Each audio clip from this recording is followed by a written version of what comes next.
Hello, everybody, and welcome to this presentation on the Romanov girls. This is one of the hardest ones I've had to research. It was difficult to read about the way it ended, but nevertheless, the story has to be told.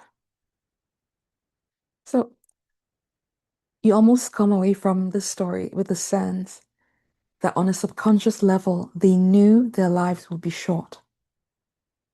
And that's why they made so many memories. But I'm going to first of all share the books I read whilst researching this. The Romanov Sisters, Lost Lives of the Daughters of Nicholas and Alexandra by Helen Rappaport. She is thorough.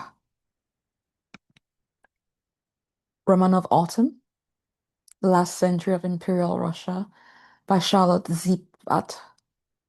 And The Camera and the Tsars by the same author, Romanov Family in Photographs. It's more a photo catalog. So they made lots of memories. It took so many pictures. They all had cameras, brownie cameras.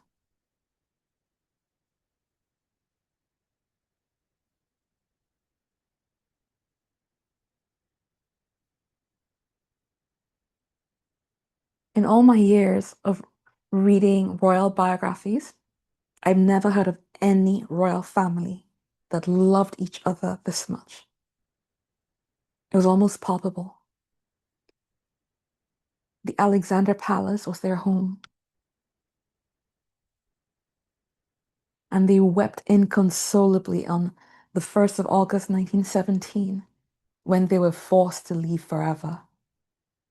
They'd spent the preceding days packing up frantically and making painful choices about what they were going to take and what they were going to leave behind. Their clothes, their books, their photographs, photo albums, letters, gifts. Most of their clothes, hats, and shoes were left behind in closets. The hallway was full of half-packed hampers and trunks that they were forced to abandon because in the final moment they were prevented from taking most of the things they had packed up. And they knew they were never coming back. They knew it. In the years after they were murdered, the Alexander Palace was opened up for tours so that ordinary Russians could see how the imperial family had lived, all the luxury and all that. And they were stunned, not by the lavish, opulent excess, but rather they were in disbelief at how modest and simple their living quarters were.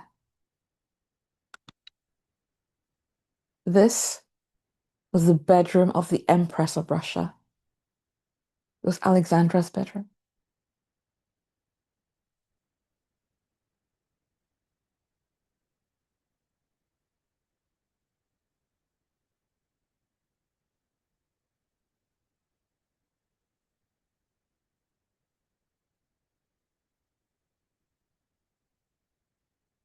Their imperial family lived like a middle-class family at best.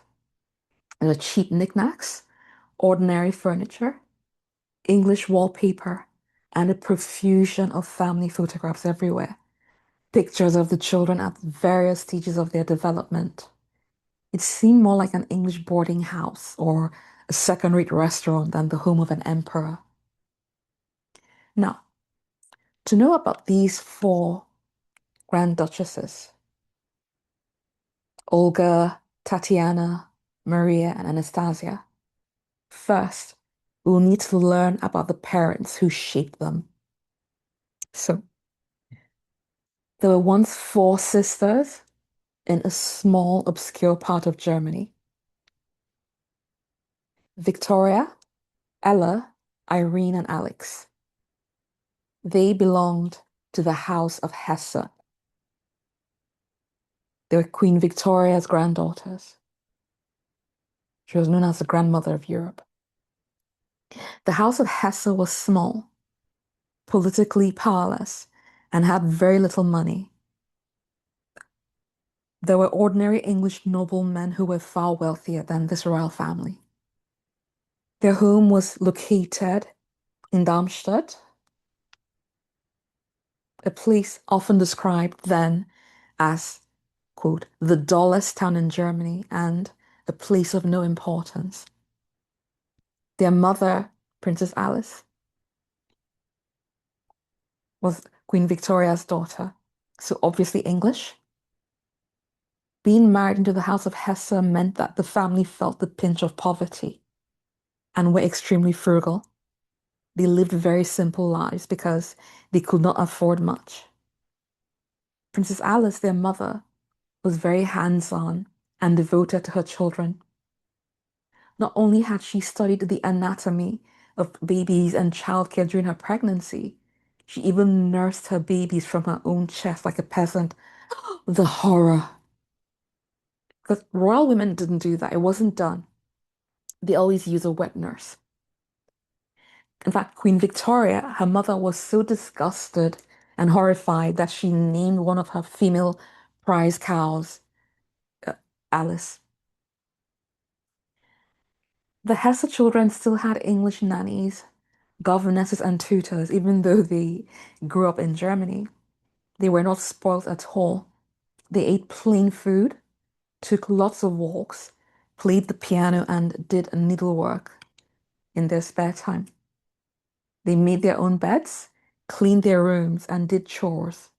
Holidays meant donkey rides, shrimping, and paddling.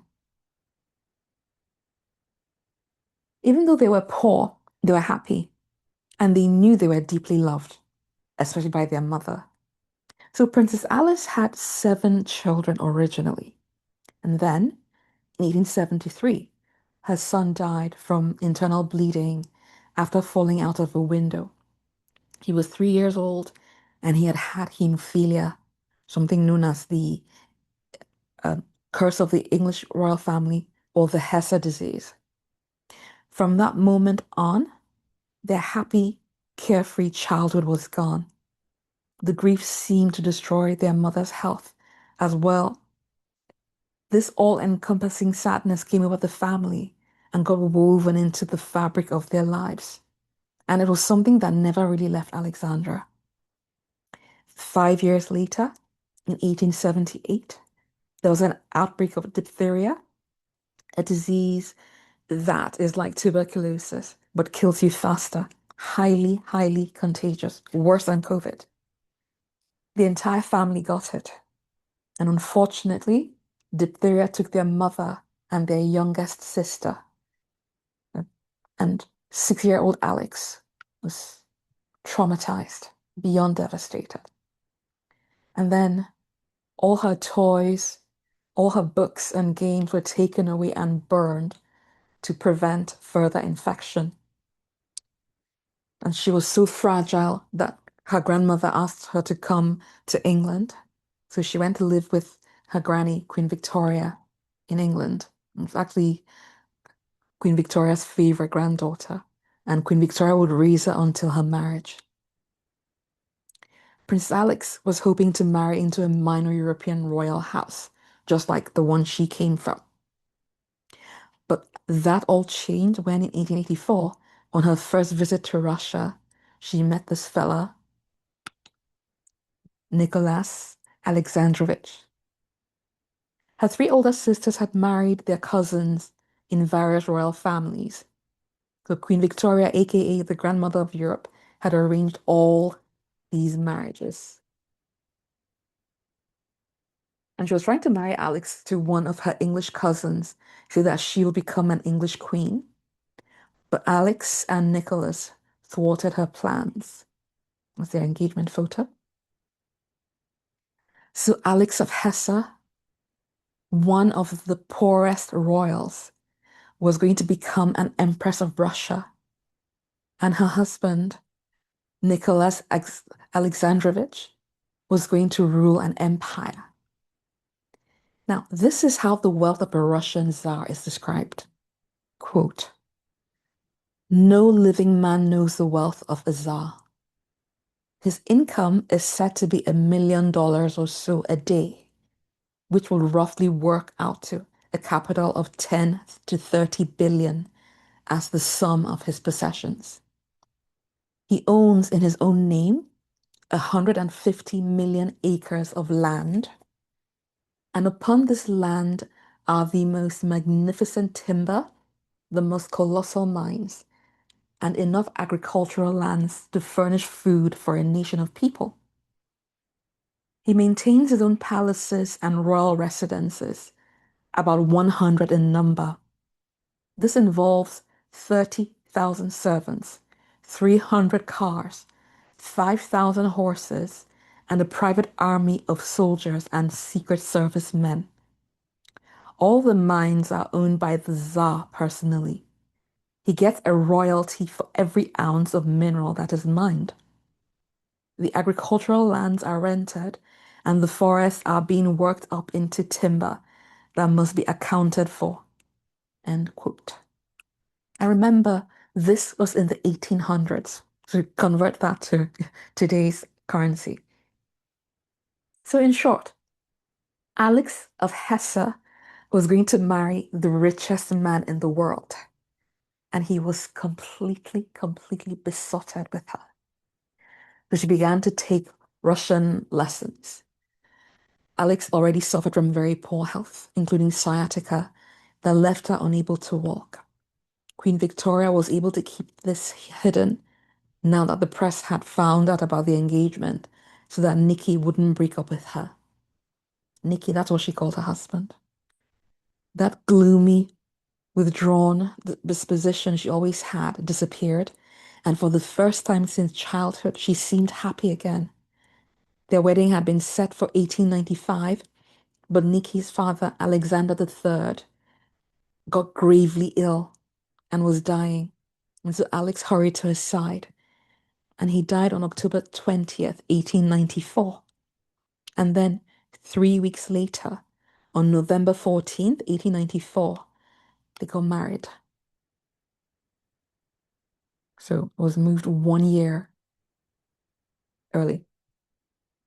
So now she became Alexandra Fyodorovna. She spoke no Russian, and she didn't speak French either.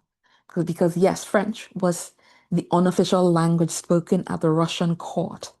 And the Russian nobility spoke it fluently. All of them, all the Russian aristocrats spoke it fluently. And she had no interest in the languages.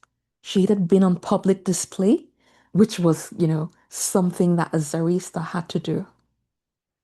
She was obsessed with her husband, and she wanted him completely to herself.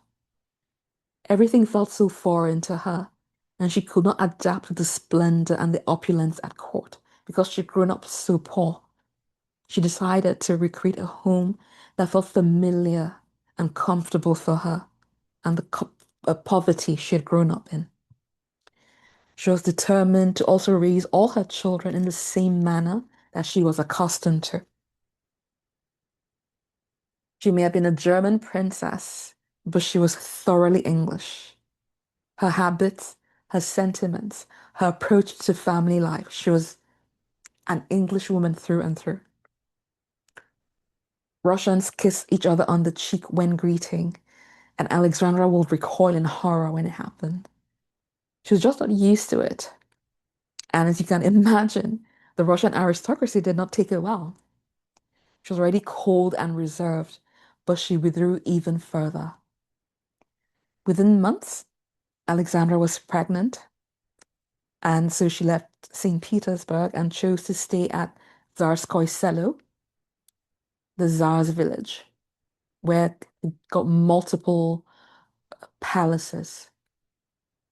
It's stunning. I don't blame it. I've stayed here as well if I were in her shoes. Olga arrived on November 3rd, 1895.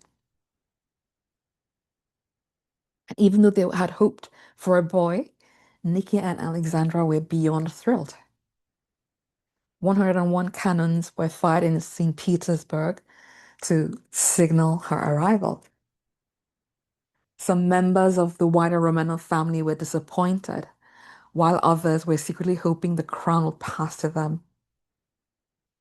A curious thing happened in Denmark shortly after Olga was born. Early in 1896, Prince Charles of Denmark had been drawing a horoscope for baby Olga, and this was his prediction, quote, "If she survives her third, fourth, fifth, sixth, seventh, and eighth year, she will have 12 years to be thankful for and reach age 20, for it is certain that she will never live to be 30." End quote. She was 4 months old when he predicted it, that she would not live to age 30. Meanwhile, in Russia, Nikki and Alexandra were in love with their baby girl. From the diary of Tsar Nicholas, we glean that he often bottle fed her, he bathed her, he changed her nappies, he recorded every little thing about her. If she slept through the night, her teething, the clothes she wore, the pictures he took of her. He was a very enthusiastic and happy father, very involved. Queen Victoria dispatched professional English nannies immediately to Russia. Motherhood changed Alexandra. She loved being a mom. Her favorite topics now were her husband and her baby Olga. The imperial family sailed to the UK under heavy guard aboard their yacht, the Standard, which was the most luxurious yacht in the world at the time. Tsar Nicholas was the most heavily protected monarch in the world because he was the richest one, first of all, but also due to all the death threats the family received constantly. They brought baby Olga to meet her great granny, Queen Victoria, at Balmoral. Olga took her first steps with the help of her then 2-year-old cousin David, as in the future Edward VIII, who married Wallis Simpson. The media loved Olga. In France, they called her La Tsarinette or La Grande Duchesse. Olga was the most discussed royal child in the world and certainly the richest. £59 million had already been invested in her name in Britain, France, and other countries. So they toured France, and baby Olga even got to meet President Fuller in Paris. There were rumors spreading about the lavish way she was being raised, that she was being rocked in a mother of pearl cradle, and that her nappies were pinned together with pure gold and pearl safety pins, as if Alexandra will do such a thing. Anyway, by the time Olga's first birthday rolled around, Alexandra was pregnant again. She spent most of the second pregnancy in a wheelchair, again in Tsarskoye Selo.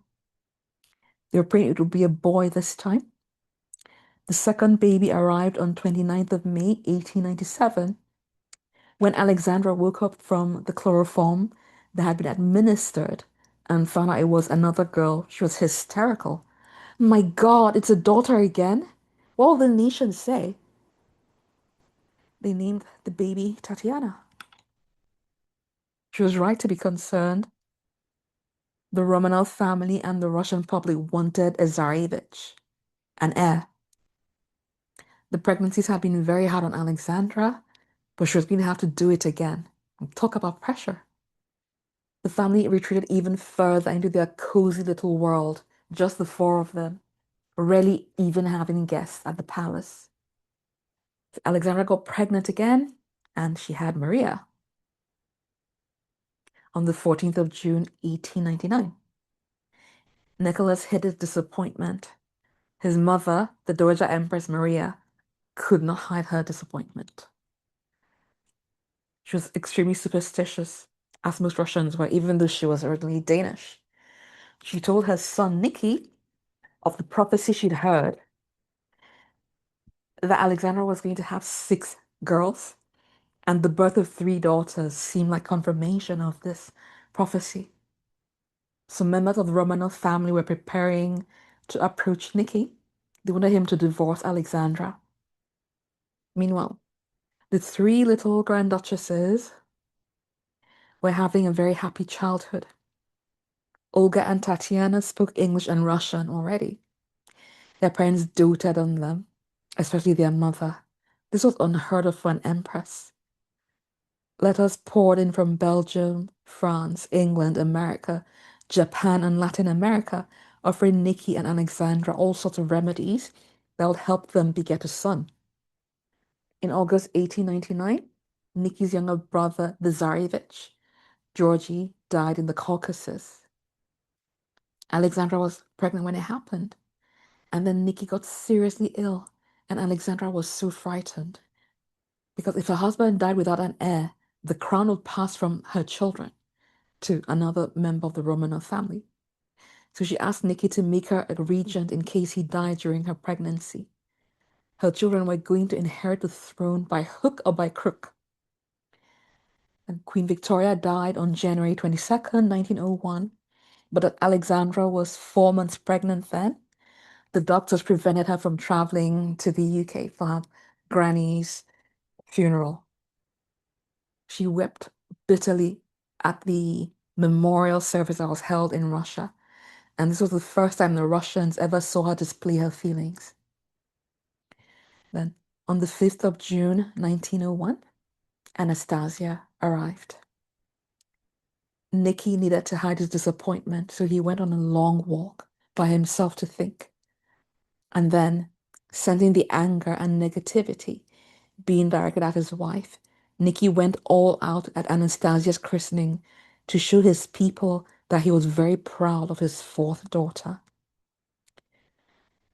The four grandduchesses never got the sense that they were unwanted by their parents, regardless of their disappointment.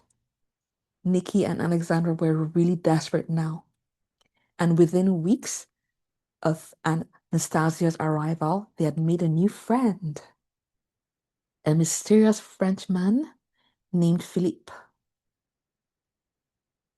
Nizia Anthem Philippe. He was a hypnotist, and lots of Russian aristocrats were interested in mysticism at this time. He must have been really good because within 5 months he had convinced Alexandra that she was pregnant again. And his hold on her was so powerful that he convinced her not to get examined by actual doctors during the pregnancy. And believe it or not, it's when she was 8.5 months pregnant that it was discovered that she was not pregnant, even though her body showed all the physical signs. And so to save face, the imperial family had to put out a bulletin announcing a miscarriage. The imperial couple was becoming a global joke. Stories of them with Philippe began to leak. The press dubbed the four grand duchesses, quote, the dear little Zardines.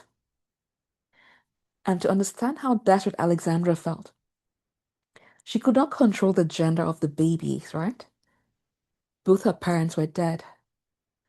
Granny Victoria was dead. The only thing protecting her in her marriage is that her husband still loved her. And even though he loved her, he had cheated on her for a few years with La Belle Otero. If she failed to provide an heir, there were fears that his family and his subjects will demand a divorce, just like Napoleon Bonaparte had been forced to divorce Josephine Bonaparte, even though he adored her, loved her to bits. The Grand Duchesses were shielded from all of this. They were enjoying their childhood. They went bike riding, they rode ponies, and they loved picking mushrooms. They're very curious about outside life because they were so sheltered. Olga was 7 and Tatiana was 6, and so they had tutors coming in to teach them at the palace. They were not mixing with the other kids of the Russian nobility or the aristocracy. The only children they ever got to play with were their other royal cousins on the rare occasions when they visited. And royal families aren't like our families that just stop by for a curry. Olga and Tatiana developed Scottish and Irish accents because they had a Scottish governess and an Irish math tutor. Imagine that. Russian Grand Duchesses with Scottish and Irish accents. Alexandra did not mess around when it came to her four-leaved clover, as she called her daughters. Each tutor underwent a thorough background check and vetting before getting hired. And then every day when coming into the palace, passed through 8 different security checkpoints. On top of which, Alexandra would personally sit in the classroom with her daughters for weeks until she was satisfied with the quality of what the tutor was teaching them. And then after that, her lady in waiting would take over as the chaperone during all their lessons. Tsar Nicholas was coming to terms with the idea that he would never have a boy. So he and his wife began raising Olga to inherit the throne in her own right. Nikki had secretly drafted papers to that effect. They started calling her Little Empress.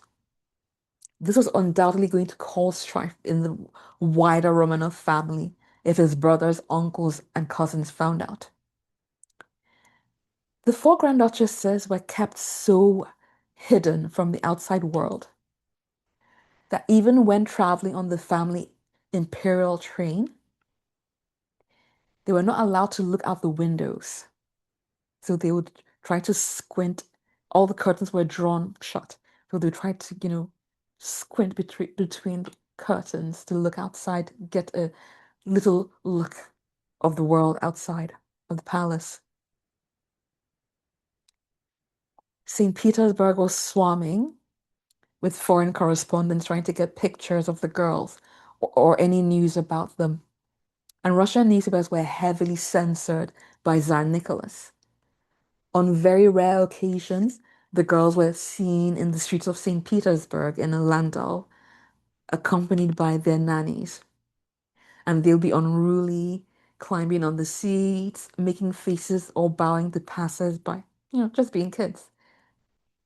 When their parents were not around, these girls were hell raisers and they'd be really unruly. They would sit down, meekly during their lessons, but as soon as class was over, a wild scramble would ensue, running and jumping on sofas, laughing hysterically, climbing up trees to hide from their tutors, playing all kinds of pranks. They particularly liked their Russian language tutor, Peter Petrov, and they would drag him in and make him play with them. Also, their French language tutor, Pierre Giard, described Olga as spirited like a runaway horse, and Tatiana, he described as calm and fairly lazy. Alexandra soon got pregnant again, and on the 30th of July 1904, the long-awaited son finally arrived.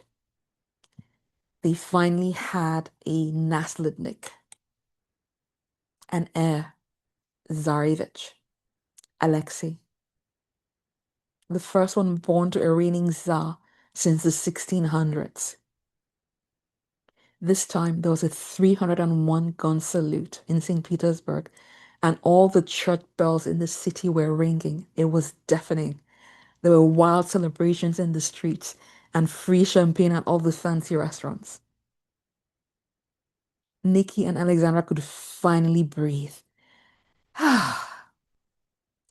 Olga, Tatiana, Maria, and Anastasia were over the moon when Alexei was born.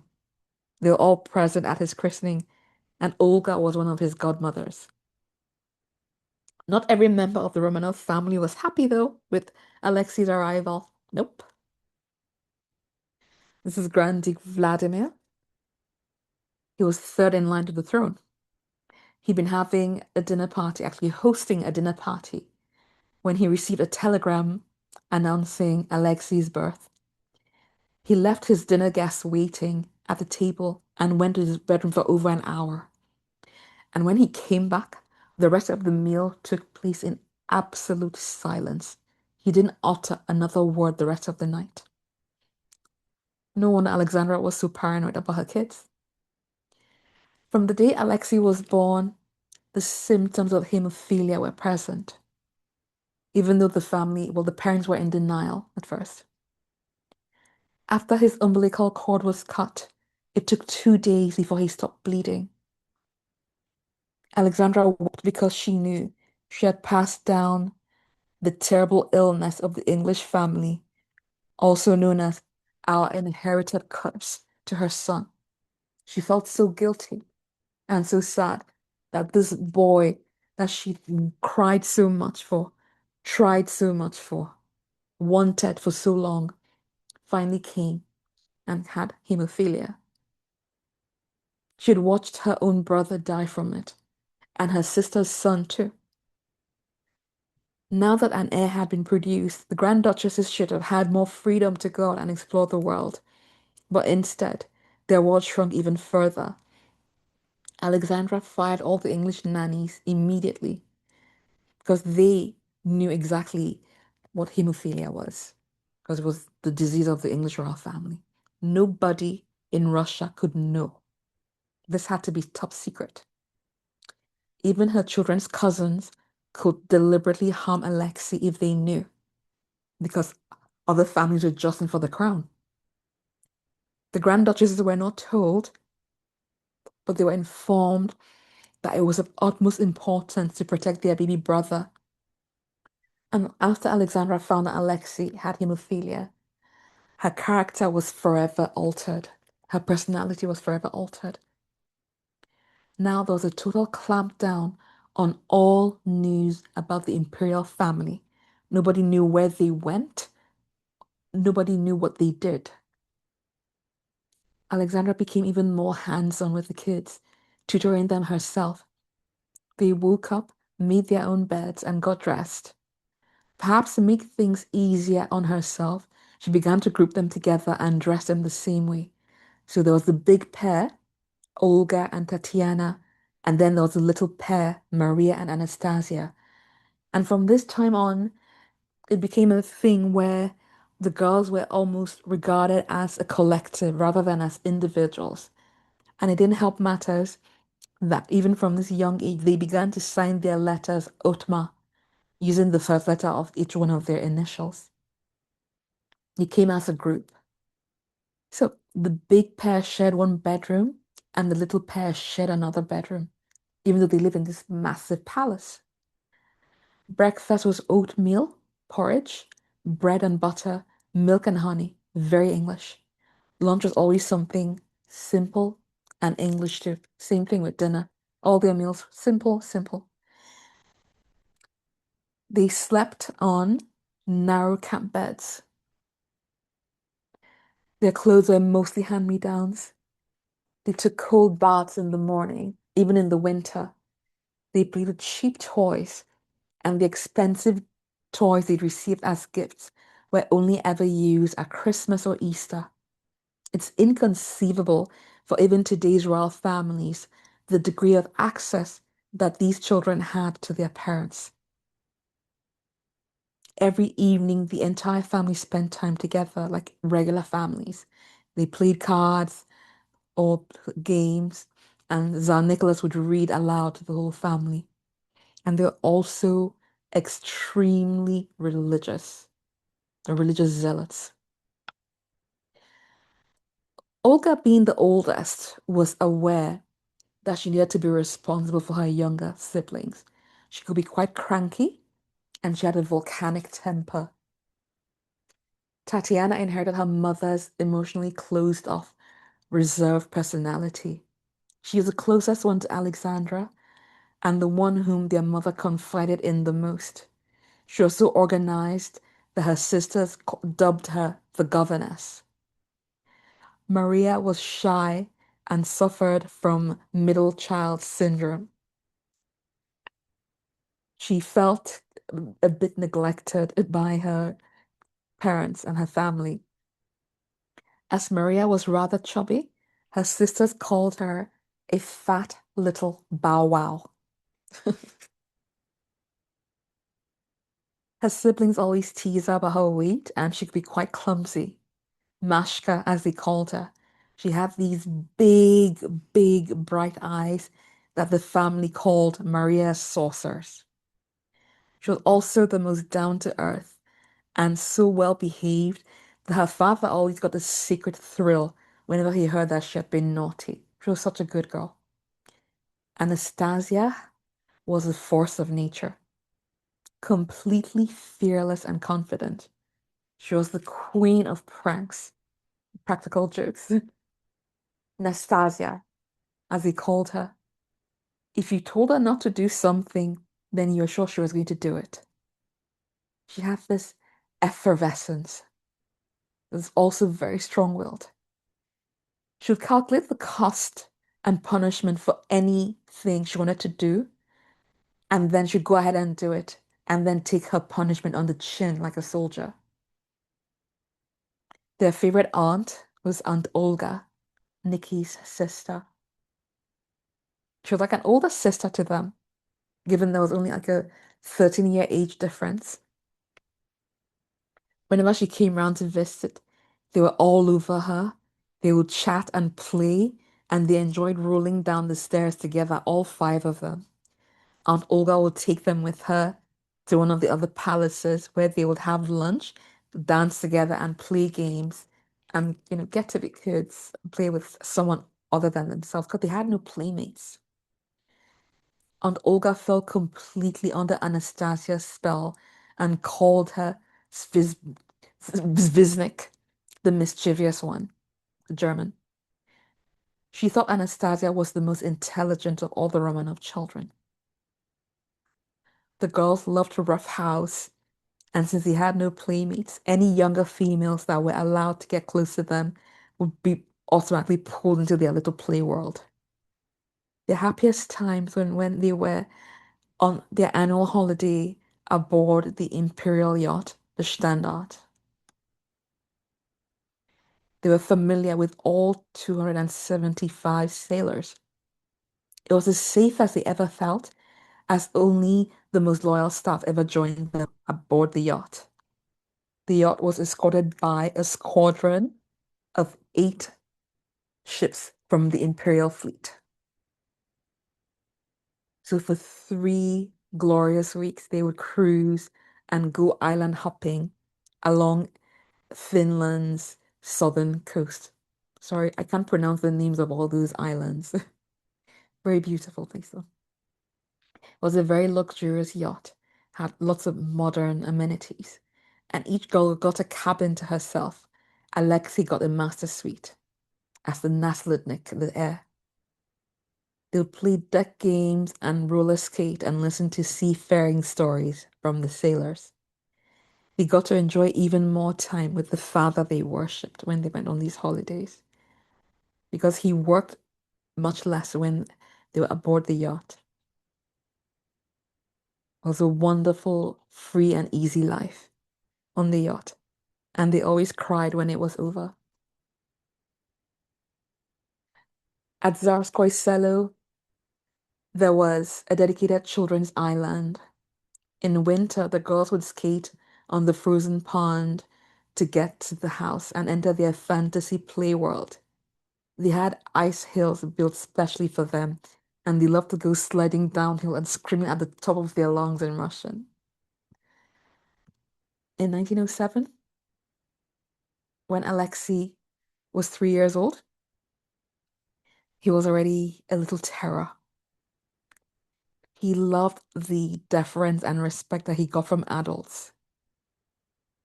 Even on their recent yacht holiday, Alexei had made the band wake up in the middle of the night to play for him.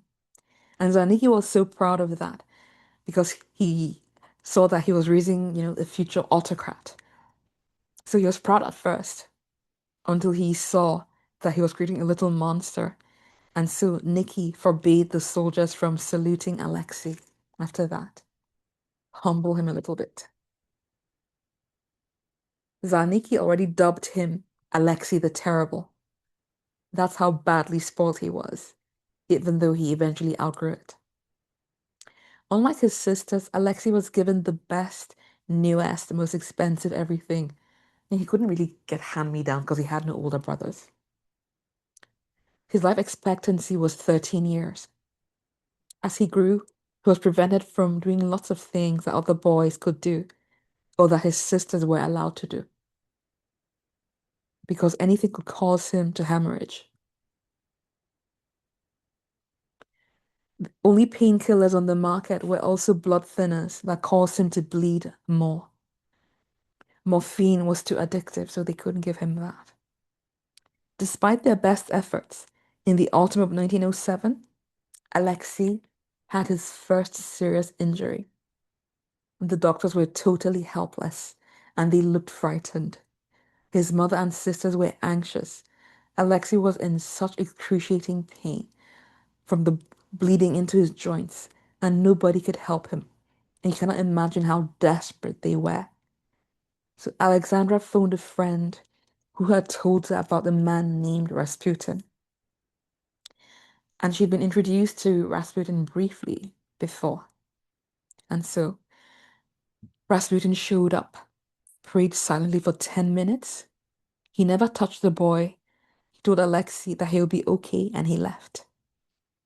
And then soon after Rasputin's visit, Alexei recovered startlingly fast.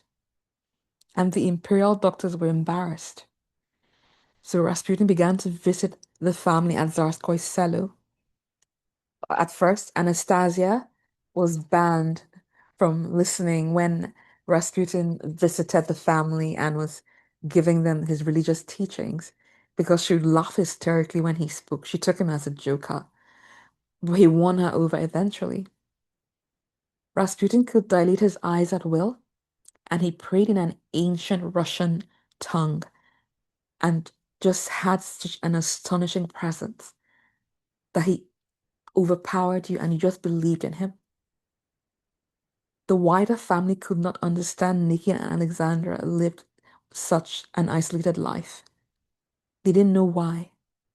There were rumors that Alexei had epilepsy or tuberculosis, but otherwise no one outside the circle suspected anything. Due to the intense secrecy regarding Alexei, there are no records of how many times he got sick. Alexandra herself was often ill, and her daughters wouldn't see her for extended periods. They would write her notes about how they missed her.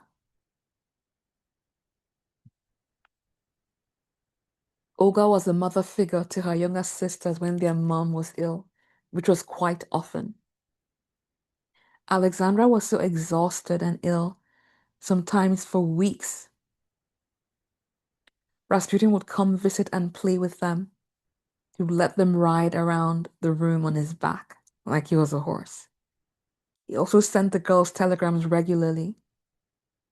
If he could heal Alexei, why couldn't he heal Alexandra too? Hmm. Anyway, once, when their dad was away in Sweden, Olga sent him a telegram saying, "My dear kind Papa, today the weather is lovely. It's very warm. The little ones, Anastasia and Alexei, are running around barefoot. Grigori is coming to see us this evening. We are also very happy that we'll see him again." End quote. The kids were very comfortable around Rasputin, and their parents didn't mind.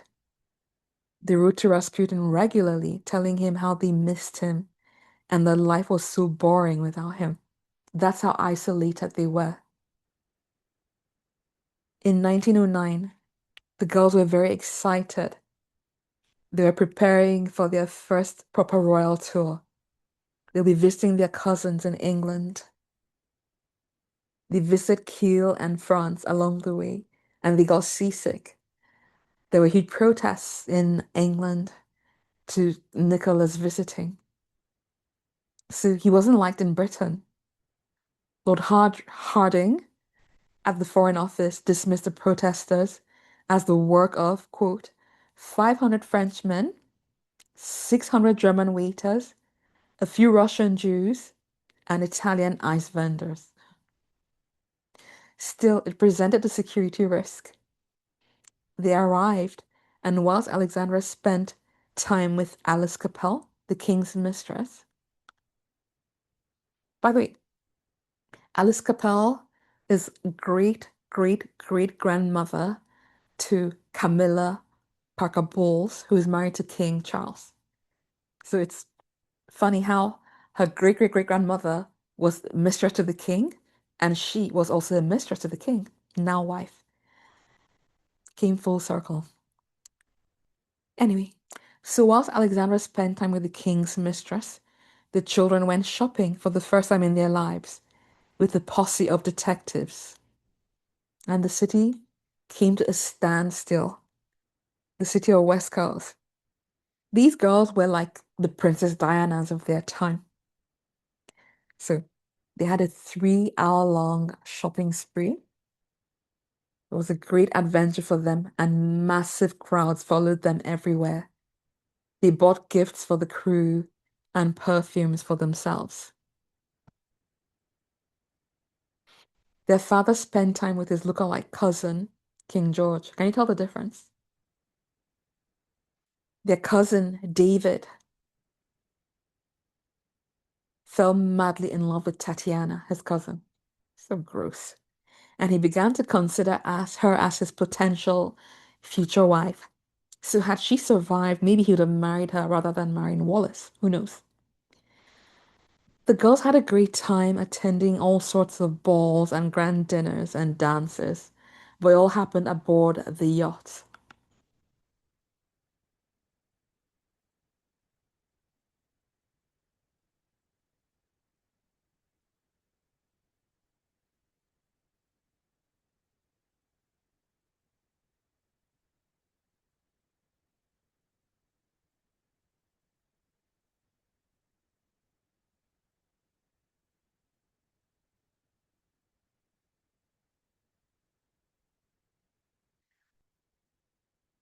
The balls had to be hosted aboard the yacht because Tsar Nicholas wasn't allowed to set foot on English soil due to the protests, apart from a little brief 30-minute visit somewhere under heavy guard.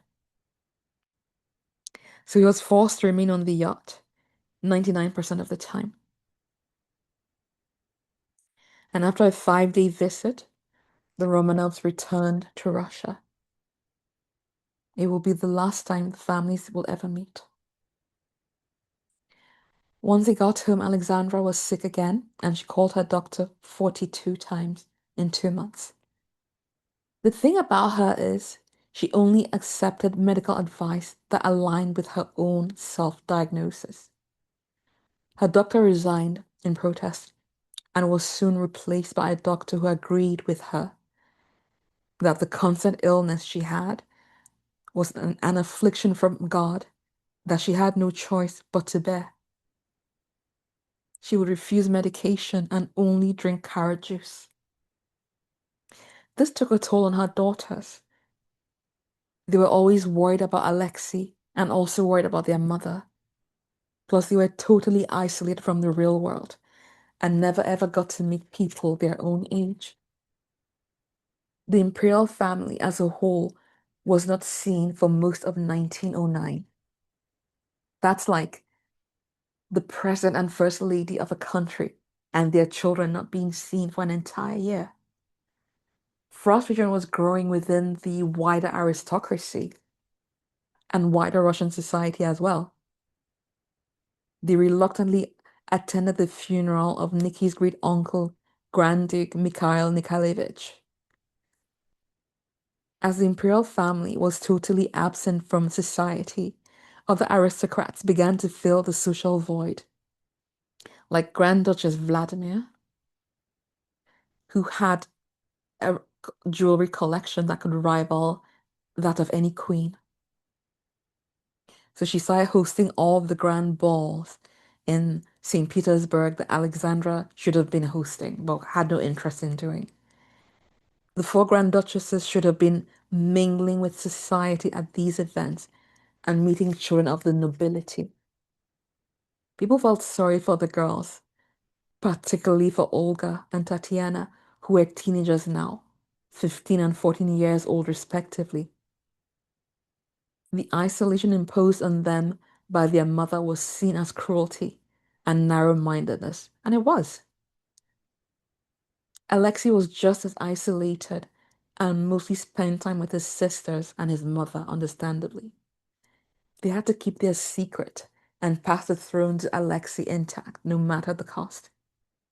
So while Alexei was clearly the center of his mother's world, Olga was having to raise him a lot of the time because the mother was always sick too.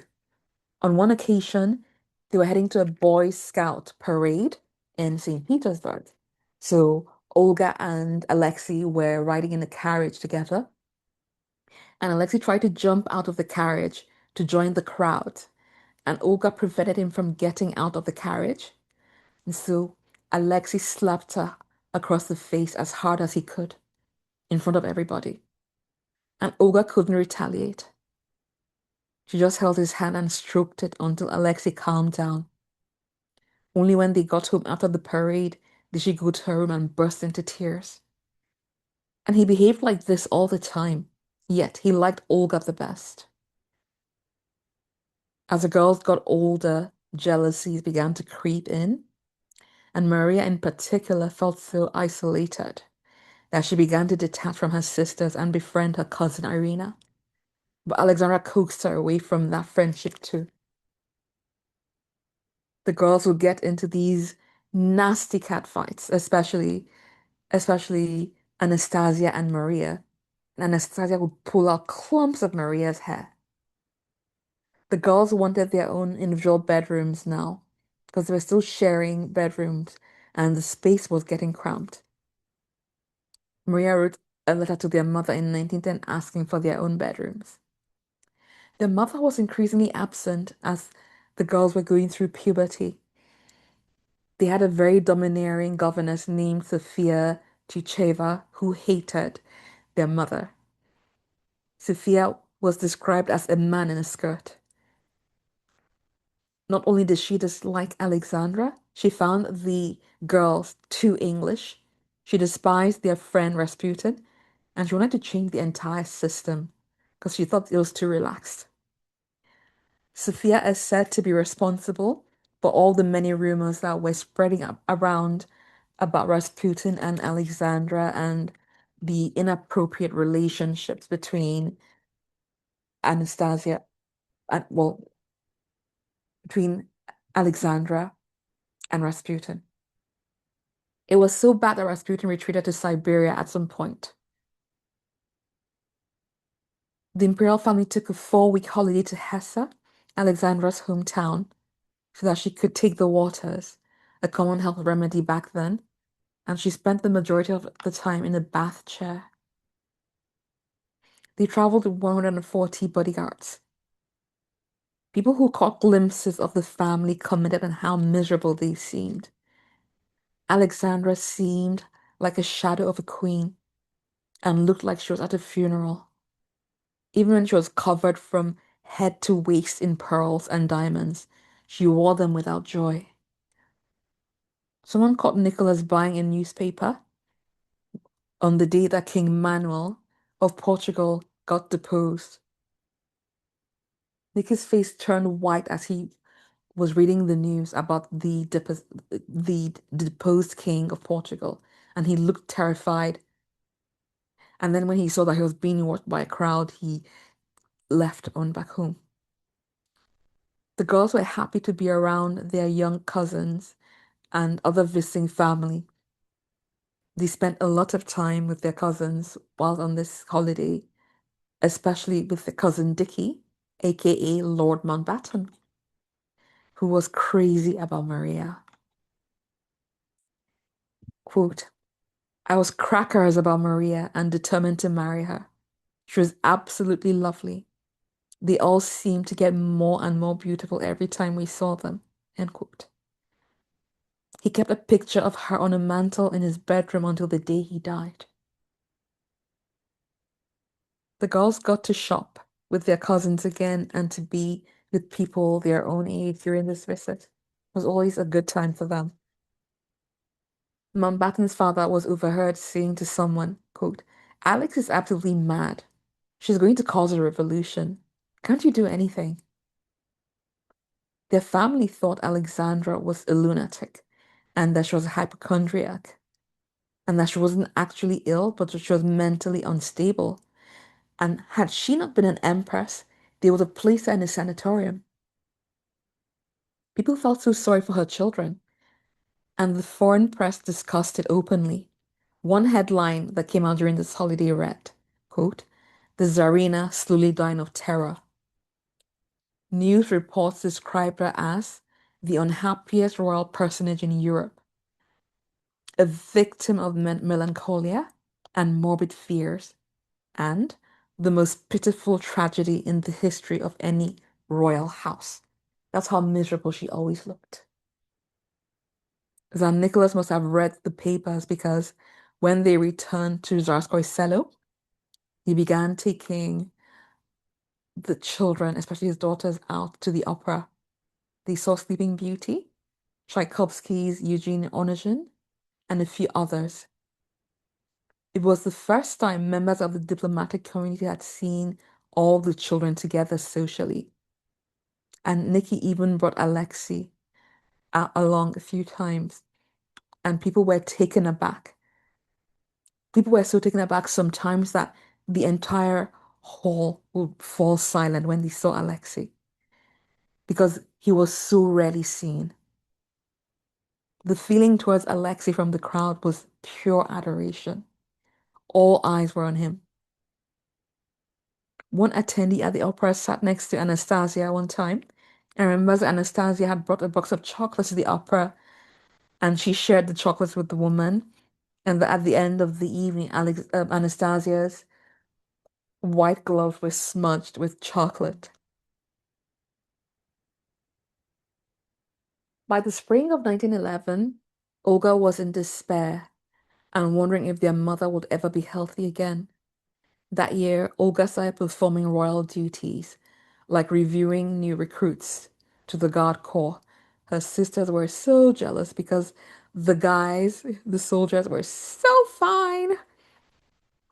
Alexandra began to prep for her older daughters to enter society.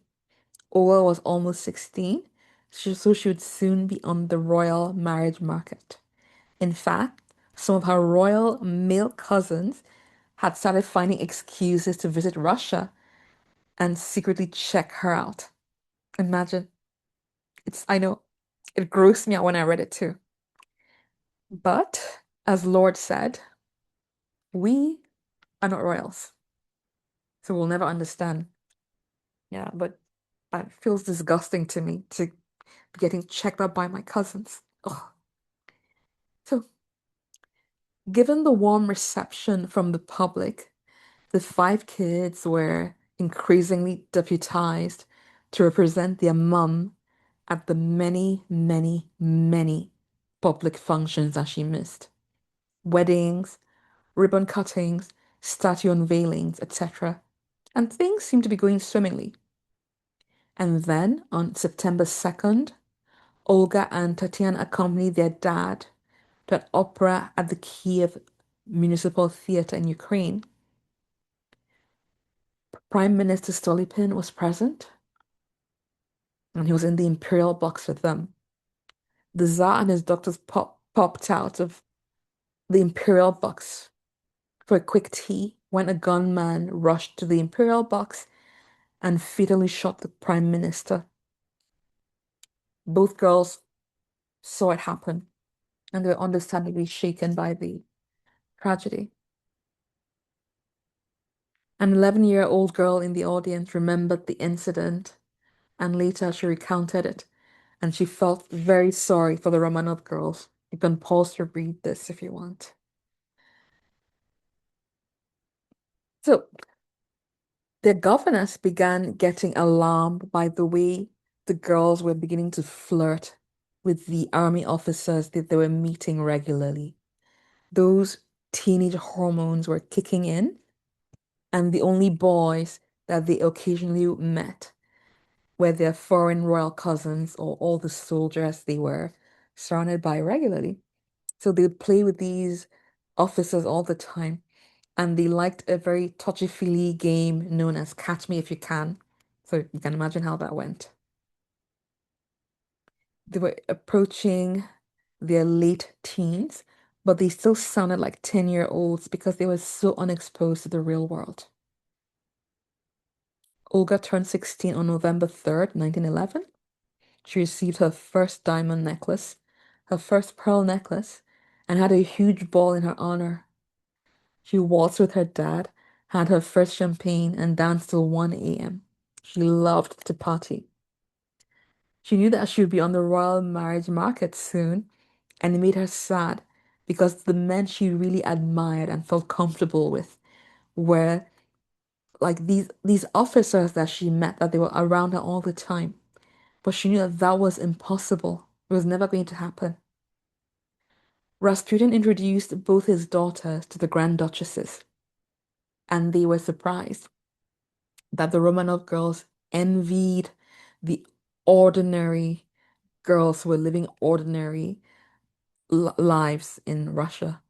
Outside life, they called it. They had never-ending questions about outside life. They would want to know what the life of a 15-year-old girl living in the town who goes to school with other children and goes to the cinema and the circus was like. To the Romanov girls, this was a rare and enviable privilege. They would ask all kinds of questions like, what kind of clothes do they wear? How do they dance? What do they talk about? How do they spend their free time? What books do they read?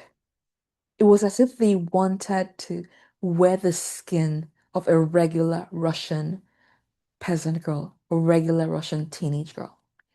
Meanwhile, these millions of peasant girls would have sold their kidneys, sold their families to live the life of a Grand Duchess.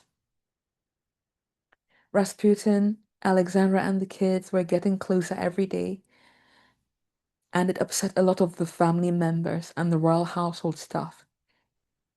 And so Alexandra dismissed several loyal staff who'd been with the family for 10, 15 years because they criticized Rasputin. Now that the girls were maturing, it was time for their wardrobes to get upgraded. So ribbons, pins, lace, combs, hankies, perfumes, and soaps were all sent to them from Harrods in London. Each girl got 32 different pairs of shoes a year. Hats, silk, stockings, swimsuits, and bathing caps were brought from Paris. American dentists were brought over to care for their teeth. This would become an annual event, but the younger ones still had to mix their clothes with their older sisters' hand-me-downs. Alexandra tempered this introduction to wealth by taking her children out to the hospitals to visit patients dying from tuberculosis. She wanted them to start doing charity work. As they would soon be getting married off, they needed to be ready, like particularly Olga.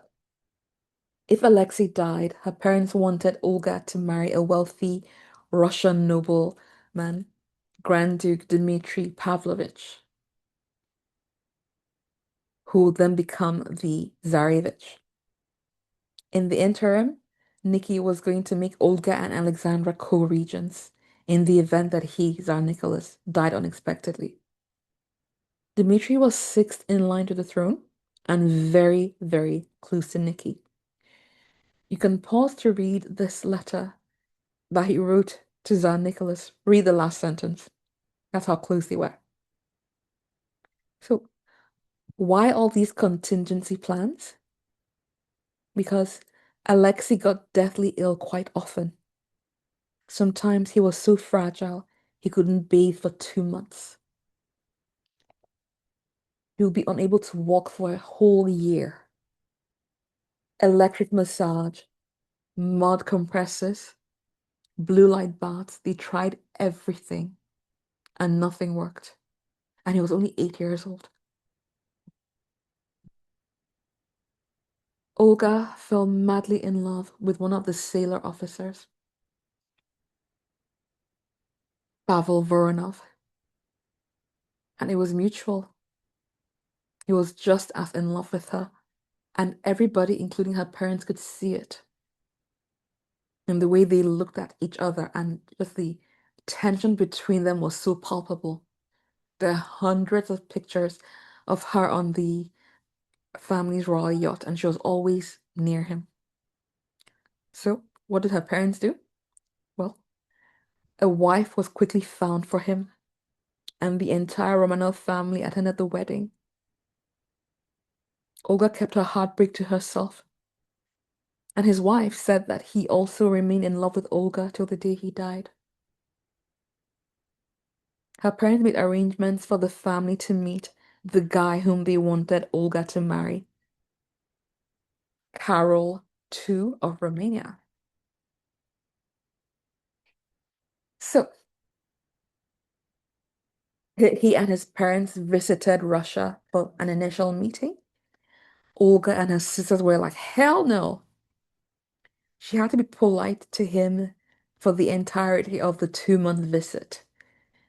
And then after he and his family left, a few months later, there was a follow-up visit that was going to happen in Constanza, Romania, where Olga and her family would visit, and Olga would be displayed to their royal family and Romanian society, since she was going to marry their crown prince. Before they even left Russia, she said, quote, I will never leave Russia. I am Russian and I intend to remain Russian. For a few weeks before the trip, the four sisters made a pact to all look as ugly as they could on that visit so that nobody in Romania would want to marry any of them. They were going to stay together. They started sunbathing and going out without their hats deliberately. Back then, the whiter your skin, the higher status you were. Only peasant women looked tan. So imagine the horror at the Romanian court when the four Romanov girls arrived, looking brown like nuts that had been baked in the sun. And it was further accentuated by the white dresses they wore. The girls stuck together throughout the visit and gave Carol as little attention as possible. They were deliberately standoffish to everybody.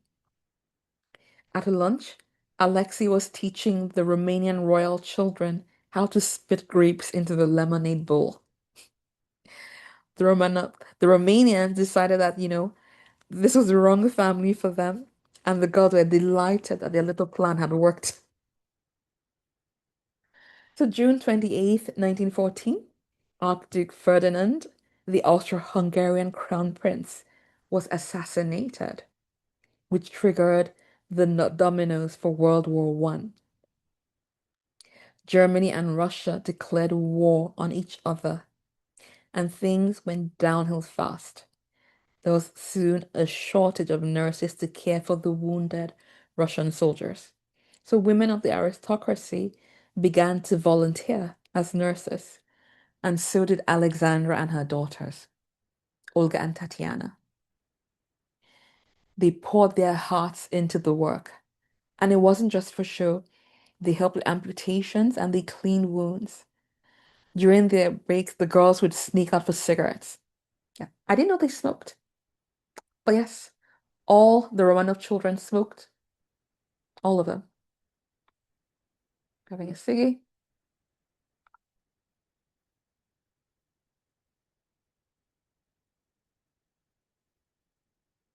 Their dad often got them cigarettes. Now, while the work they did was a good thing, it had a detrimental effect. Royalty requires distance and mystery. Russians had always regarded the imperial family as divine beings and expected their image to reflect that. Suddenly, these women they had been in awe of were looking ordinary. When a soldier saw the Empress of Russia looking like every other nurse, he was disappointed. These grand duchesses whom they'd viewed as fairy little princesses from fairy tales suddenly became regular people. Soldiers were like, that's our Tsarina? Well, there's no difference between us. And this sentiment spread widely through Russia. Alexandra had ensured that these pictures of she and her daughters dressed as nurses spread far and wide to show solidarity with, the wider Russian society and ordinary folk. But it had been a terrible miscalculation because if the Tsar's wife and children were ordinary, then so was he. The women of the aristocracy were pissed. None of them had gone as far as Alexandra and the Grand Duchesses went, spending hours a day chatting with the wounded soldiers, destroy their prestige and their mystique. Familiarity breeds contempt. The girls were very happy with their taste of freedom. They were such sweethearts to the wounded soldiers. Tsar took Alexei with him to Mogilev to oversee the war from there. Alexei was so happy to escape his mother's suffocating presence for the first time, as well as his overprotective sisters. He enjoyed being around the soldiers and being one of the guys who was so lively and so healthy and in high spirits. While the children initially enjoyed their freedom during the war, the trauma of witnessing amputations, watching people die, and all that took its toll on Olga and Tatiana eventually. Olga especially, and she began to withdraw into herself. Got so unbearable that she was given arsenic injections to boost her health. What? Anyway, by 1916, Nicky was away so much that he began to leave the governing of Russia to his neurotic wife, his neurotic German wife. Russia was at war with Germany. And in his absence, Rasputin's influence over his wife grew, and he began to interfere in military and political matters. Alexander was listening and implementing his detrimental advice. And remember, she was German. Russian society didn't like that. They already considered her a traitor.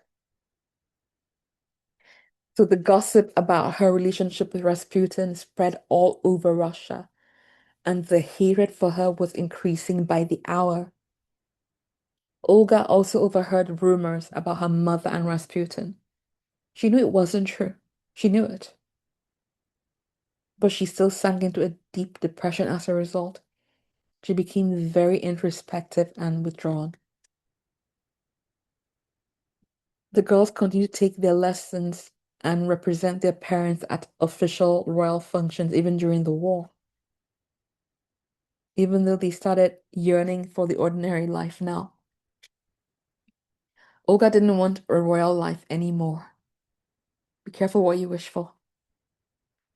Maria and Anastasia were old enough to join in the war effort now, and they loved it. They also began to volunteer as nurses. One of their patients commented on how fast they talked. They talked very fast, as if they wanted to discuss as many topics as they could before they were taken back to the palace. They wanted to get everything out. They were still very curious about outside life and would ask questions and then listen intently to the answers as if they were drinking in every word like they were studying for an exam. On August 11th, 1916, Alexander Funk would take the last official photograph of the Romanov girls. Alexandra wrote to Nicky, telling him about it, that he spent the entire day posing for these photographs. She used to write letters to Alexei and Nicky every day. There's this letter Alexei wrote to his mom asking for his salary, and in her reply, she enclosed 10 rubles for him. It seemed like after the war, the family was going to live a very different kind of life with a more public role for the children. But of course, they never got to live that life.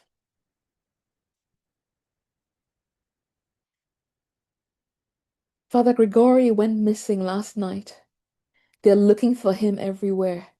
It's absolutely dreadful. Anastasia wrote this in her diary on December 17th, 1916. The girls and their mother had sat up all night waiting for news about Rasputin.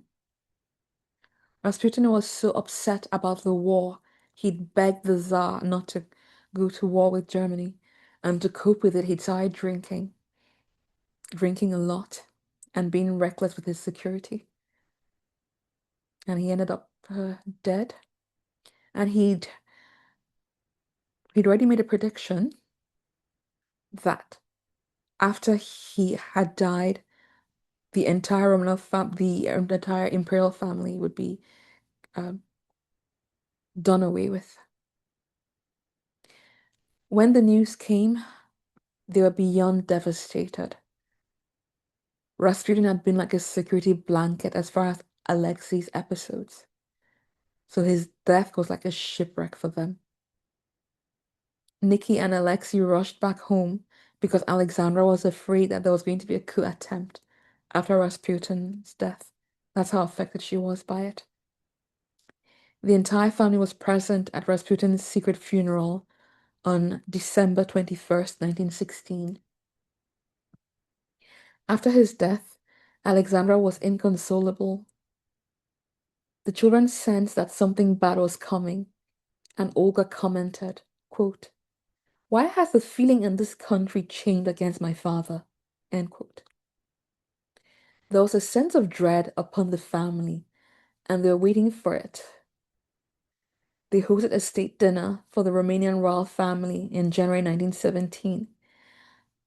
And whilst walking in on the arm of the Grand Duke, Maria tripped and fell on her face in front of everybody, but just laughed it off. Zaniki also slipped and fell that evening. There are lots of mishaps, but just laughed everything off. It would be their last state dinner. Prince Carol of Romania came again, and he actually asked Nikki for Maria's hand in marriage that night. By February 24th, all the children came down with measles. In other parts of Russia, around this time, millions of starving refugees from the war and the riots were breaking out. There were riots in the streets, bomb shootings, and brawls. Nicky, who was out of town, was advised to evacuate his family at once, but he refused because they were sick.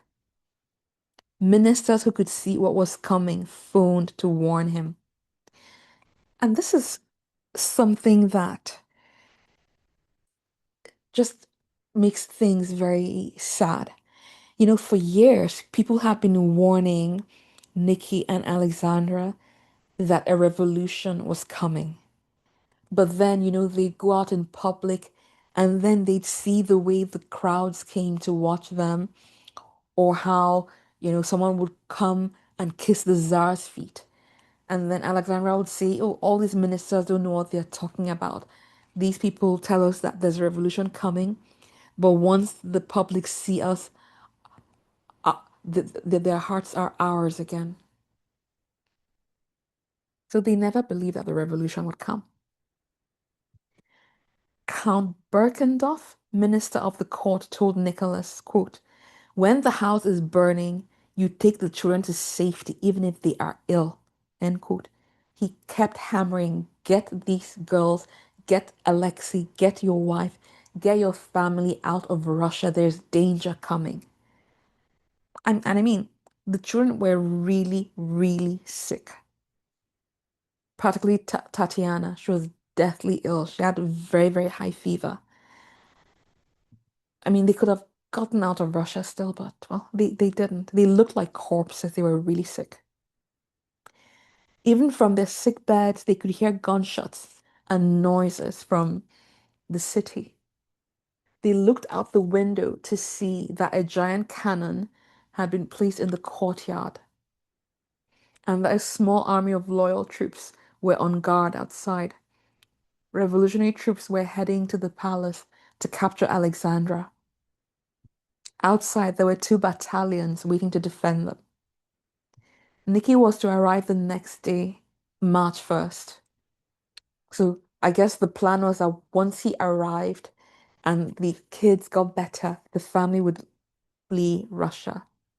But as we all know, his train was blocked and diverted, and he was taken to an unknown place where the family didn't hear from him for over a week, and he was forced to abdicate. If Alexei was healthy, he would have been eventually given the throne. However, abdication would mean that Nikki and Alexandra were going to go into exile abroad immediately, and they could not imagine being separated from their son or any of their children.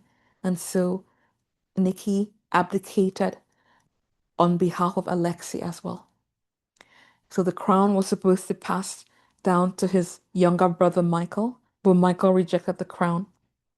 And that's how over 300 years of Romanov rule ended.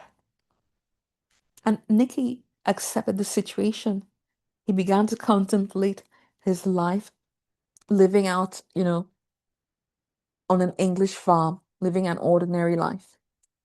He didn't care too much about losing the crown.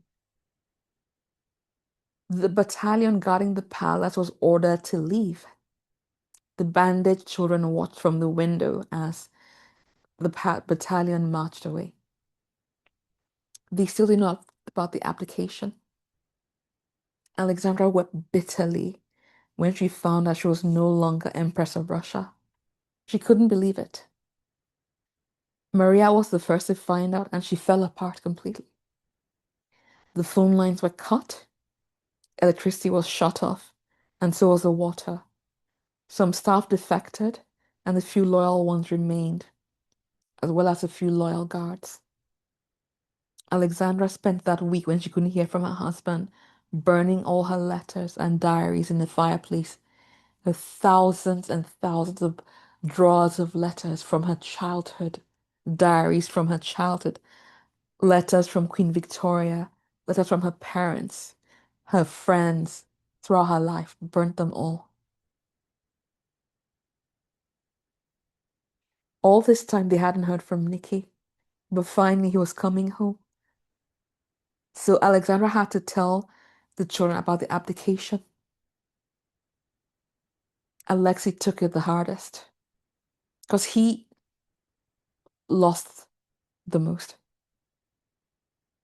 I'm sure you remember the description of a czar's wealth we discussed at the beginning. That was his inheritance, and it was gone like that. Their loyal guards were forced to leave and were replaced by a new set of soldiers who were brought in to watch them as they were now under house arrest. They were prisoners now. All entrances, apart from the kitchen, were sealed shut. The soldiers were drunk and belligerent, singing loudly all night, and they couldn't do anything about it. The Romanovs were in for a very different life now. Colonel Romanov, as he was now addressed, returned home on March 17th, 1917. And just to show how far he'd fallen, he had to use a shovel and clear a footpath for himself in the snow, able to walk to get to the house. Nobody helped him.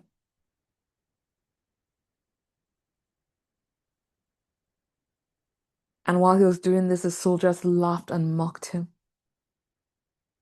They called him Little Nikolai. They blew cigarette smoke in his face. They grabbed one of his arms each and just pulled him around mercilessly like a rag doll. And he never reacted. They called Nicholas a human oyster because no matter how they provoked him, he just wouldn't react. If they could treat him like this, what could they do to his wife and kids? And they were trapped. Some of the other royal families contemplated evacuating them. His English cousin, King George V, was scared to help.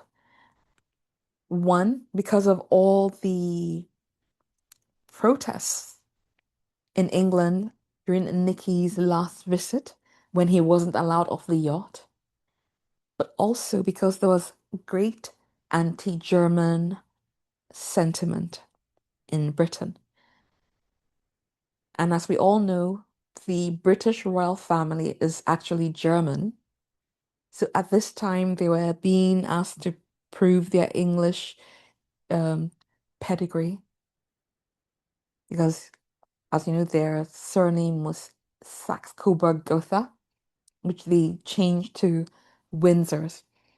So they were afraid to help Nicky and his German wife when they were already in trouble because they were afraid that if they brought them to England, they would be next. There'll be a revolution. By springtime, the kids had recovered sufficiently enough, and the girls dug up a patch outside to plant vegetables. The guards began to accept money from people who wanted to come and watch them now that they'd fallen from grace. The guards would make obscene sexual gestures and laugh each time they saw Alexandra of the girls. The family remained quiet, unruffled, and dignified regardless, and continued to be polite to their jailers. In the end, the jailers couldn't help but respect them. Most of their pets were killed. Their pet goats, their pet deer, and their swans were killed and eaten by the soldiers. Alexandra was coming apart mentally, and her conversations were disjointed and incomprehensible. It was now that her family doctor realized that she had a severe mental illness. The family was banned from speaking English, only Russians, orders from the top. They couldn't have visitors, and all their letters were vetted and checked for invisible ink. Crowds continued coming to the gates to stare at them as if they were animals at the zoo. Meanwhile, even more venom was being piled onto the family. Smear campaigns. Some guys who claimed to have slept with all the four Romanov sisters began sharing their stories in the media. Lies. There were stories about how lavishly they lived and their meals that they ate caviar and sturgeon and lobster. All lies, but people believed it. Nicky was compared to Nero, Caligula, and the Borgias. Nicky and Alexandra were not allowed to see each other for 3 weeks because there was a case being built against them and there were fears they would collude. So it was after 3 weeks that they were allowed to share a bedroom again when that ruling was overturned. They were held captive at the Alexander Palace for the first 5 months, their first 5 months in captivity. The only connection to the outside world was letters. Their hair had been falling out since their bout with measles, and so in July, the girls all shaved their heads. And then their brother also shaved his head in solidarity. Nicholas had hoped the family would be exiled to Crimea, where his mother was and where the other nobles and the rest of the Romanov family had fled to. And so when he was told that the family would be moving, this is what he'd hoped for. They weren't told where they were going, only that it was a 5-day journey. And so they packed up their things as we discussed at the beginning. The girls cried so much the night before they left that the doctor kept going from one to the other, administering valerian drops to calm them. Only when the train had taken off were they told they were heading to Tobolsk. Some of their most loyal staff made the choice to remain with them to the end and got on the train with them. The train traveled under a Red Cross banner so people wouldn't know that the imperial family was aboard the train. The train was packed full of soldiers. They were soon transferred to a ship that sailed to Tobolsk because you could only reach Tobolsk by boat. The house they were meant to move in had been a boarding house for um, peasant travelers. It was smelly and filthy with grimy windows, horrible bathrooms, and no furniture. So the family remained on the water while the house was quickly cleaned and painted, and furniture was quickly scrambled from shops nearby and moved in. One of Olga's friends figured out where they were taken to, and she traveled to Tobolsk to see her. Their friends had sent them packages of perfumes, chocolates, biscuits, and so on. She wasn't allowed to enter the house. She could only wave to them from the street, but she was able to send them the little gifts that she'd brought with them. The Bolsheviks weren't happy about it, and the friend was arrested. The people of Tobolsk loved the family and would send them milk and eggs. And even though they were no longer royal, anytime the people were passing by and saw any of them, they still bowed. Nikki passed the time by chopping up firewood, and the girls tended to a tiny garden and 5 pigs. They were so bored. All the letters they wrote around this time mentioned, quote, I have nothing interesting to share.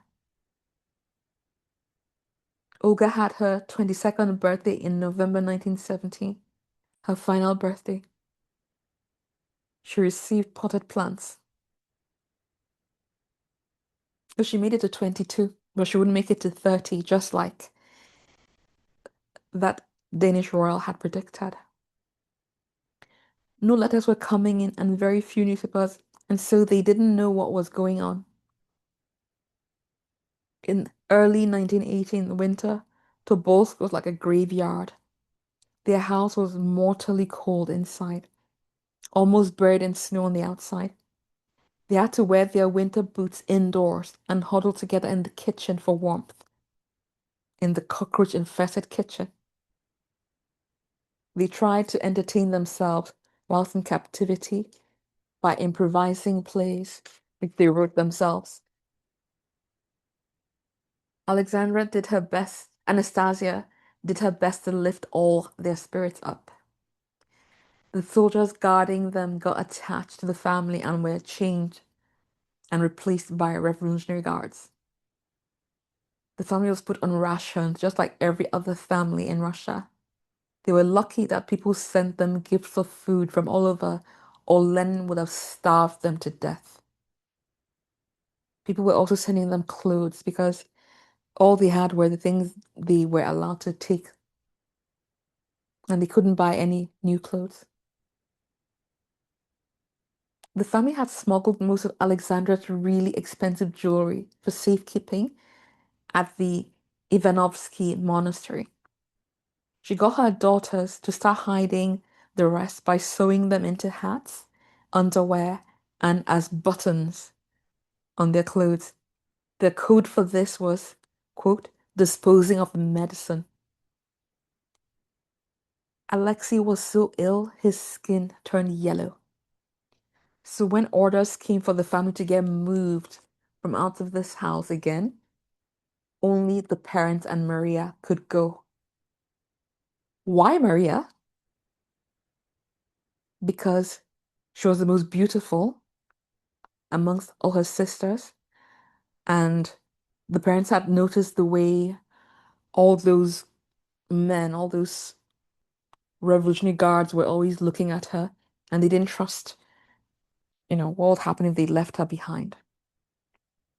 So they were going to stay, just the three of them would leave, and then until Alexei recovered, Olga, Tatiana, and Anastasia would stay back with Alexei in Tobolsk. It was so heartbreaking for them. Nikki wrote to Anastasia that he missed her pulling funny faces at the dinner table. He was already in Ekaterinburg at the Patiev house at this time, the last home they would live in. So when the parents left and the girls were left at the house in Tobolsk, The girls were ordered by the new batch of guards that arrived at the house to leave their bedroom doors open at night and to ask for permission to go downstairs or to use the bathroom. They couldn't even use the bathroom in peace because the guards would gather around outside the door and stand there listening to them do a number one or a number two. Imagine that. They'd be making crude, sexually explicit comments.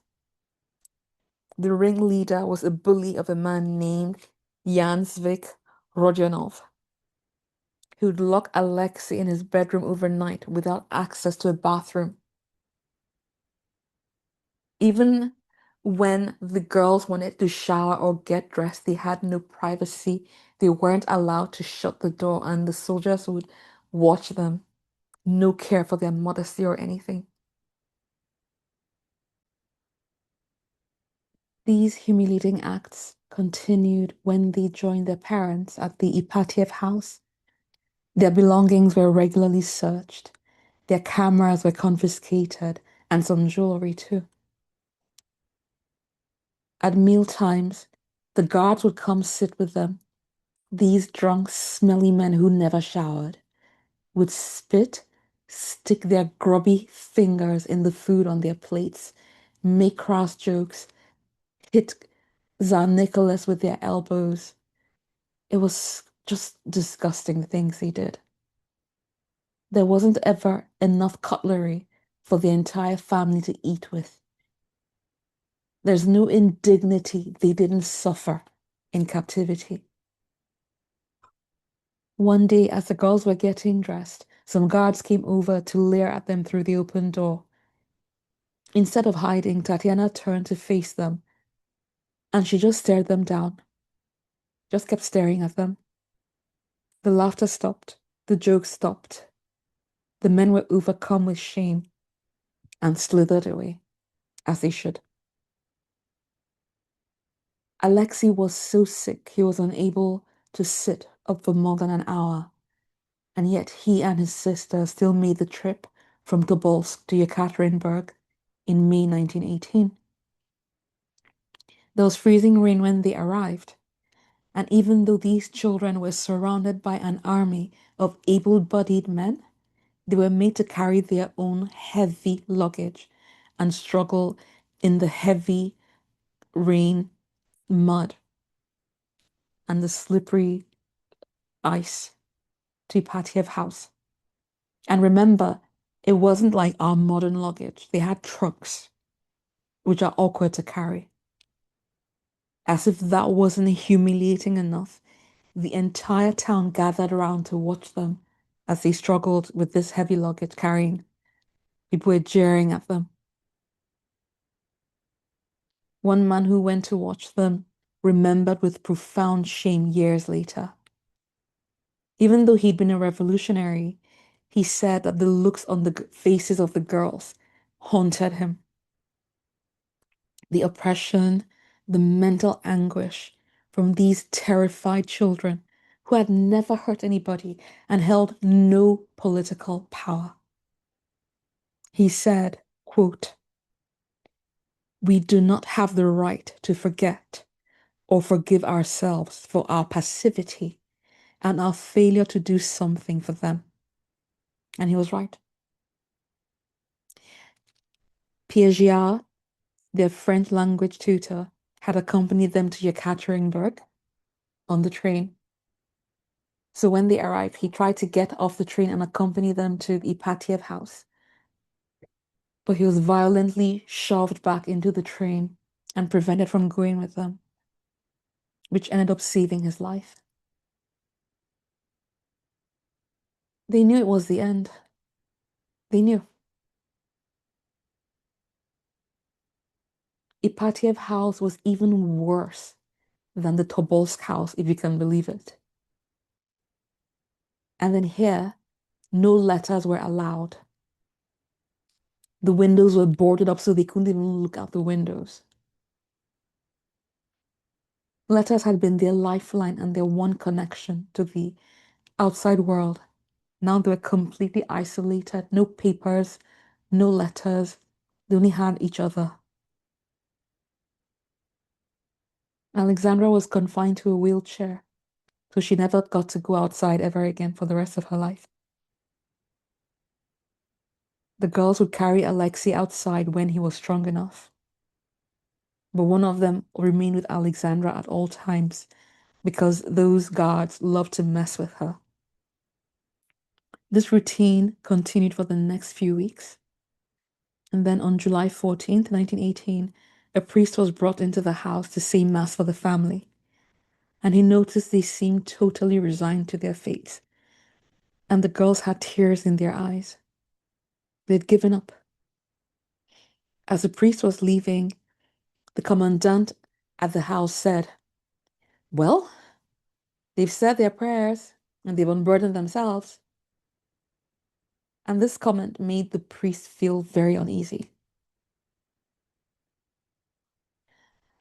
The guards had already chosen two clearings in a nearby field, and another man was getting the sulfuric acid and petrol they would need. They didn't know that after they had performed their horrific, gruesome duties, Lenin would do the same thing to them. He would eliminate them to maintain secrecy. To maintain a sense of normality, housemaids were brought in to clean the house on July 15th, as had been done before. The four women who came to clean the house, and the four grand duchesses helped them clean the house, got on their knees and scrubbed the floors with the housemaids. The women noticed the unbearable sadness in the house. Alexei's skin was still yellow and he had these dark circles under his eyes. Zarniki and Alexandra looked very frail. They were already dying slowly. They were half dead. The women were never paid for the cleaning job they did, because when they returned 4 days later to collect their money, the house was empty, had been abandoned. On their final night alive, the Romanov family stayed up playing a game known as Bezik, a card game, and reading, unaware that their murders were being arranged downstairs and all around them. They went to bed around 10:30 p.m. on the 16th, and they were awakened at 1:30 a.m., and we all know what happened, don't we? Find it very difficult to discuss the way they died. It was very hard to read. I can tell you that it took 20 minutes to kill them all, and that they died along with some of their most loyal servants, and one of their pet dogs died with them. I can tell you that Tsar Nicholas was the first to die, so he was spared from watching the horror that followed. So they were led down into this basement under the pretext that they were being moved to another location. And then once they'd gotten cornered here, the head honcho, a man named Yurovsky, read the following sentence. In view of the fact that your relatives in Europe continue their assault on Soviet Russia, the president of the Ural Regional Soviet has sentenced you to be shot. To which a shocked Tsar Nicholas responded, "What? What?" He turned around and looked at his family for the last time in disbelief. And then he turned back to Yurovsky and said, "I don't understand. Read it again." Yurovsky then read the sentence again and then pulled a revolver and fired at Nicholas right in the chest. And then within seconds, a volley of gunshots followed. Nicholas was still standing, but you could see through his body. Alexandra was next. And then an absolute bloodbath followed. One of the girls frantically tried to escape, through these doors, but they've been sealed. They were screaming and they were watching what was happening to everybody else around them. What a way to die. I can also tell you that Anastasia was the last to die. She was covered in 32 stab wounds.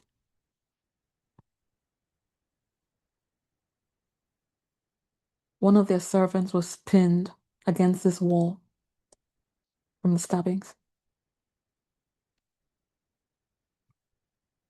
When it was all over, their bodies were discarded in an old mine shaft in the forest after being burned and dissolved in acid. And they remain hidden there until 1979 when they were discovered. In shared picture, you can see some of the damage to their skulls and imagine the trauma they suffered. When news of the murder spread around Russia and the world, the Bolsheviks were so ashamed they denied responsibility and instead held a show trial, a kangaroo court, after which some of the men who had engaged in the shooting and other men who were involved in the planning, 29 of them in total, were conveniently executed, taking the secrets of the grave with them. And the family was finally laid to rest at the Peter and Paul Cathedral in St. Petersburg in 1998. Their final resting place.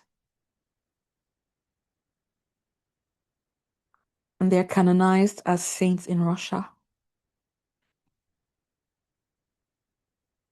One of the last pictures taken of them at the Tobolsk house.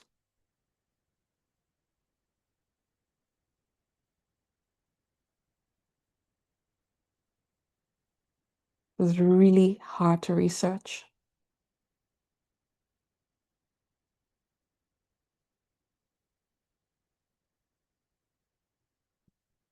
But that's history.